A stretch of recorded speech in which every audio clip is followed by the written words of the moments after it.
Welcome to Going for Gold.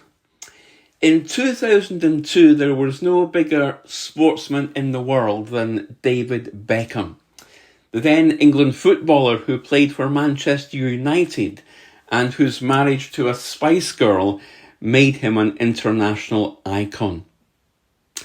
So imagine the excitement at the opening ceremony of the 2002 Commonwealth Games in Manchester when David Beckham appeared like a white knight as he knelt before the Queen to help a tiny, terminally ill girl present him with the baton at the end of a relay that had travelled 63,000 miles before it reached the UK and was carried by 5,000 runners.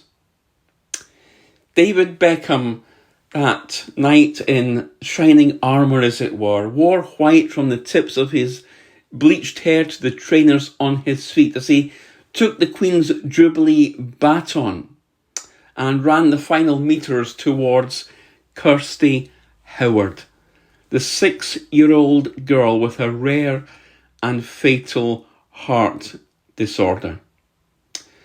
The local hero, the captain of England, the international icon, knelt down beside the little girl, her 20-kilogram oxygen unit by her side, and kissed her face before taking her hand and leading her towards Her Majesty the Queen.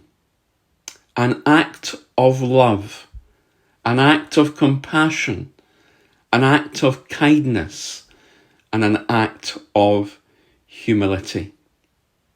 And Kirsty, that little girl with an odd smile on her lips and holding tight to David Beckham, walked to the Queen and shyly presented her with the baton. When I think of what David Beckham did that day, my mind travels to Colossians chapter 3, verse 12, where we read these words that Paul wrote: "Therefore, as God's chosen people, holy and dearly loved, clothe yourselves with compassion, kindness, humility, gentleness, and patience." David Beckham that day undertook an act of love.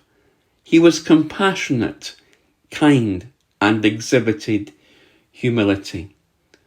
So may we, like David Beckham on that day, and may we, following the words of Colossians 3:12, be those people, as God's chosen people, who clothe ourselves with compassion, with kindness, with humility, and with gentleness.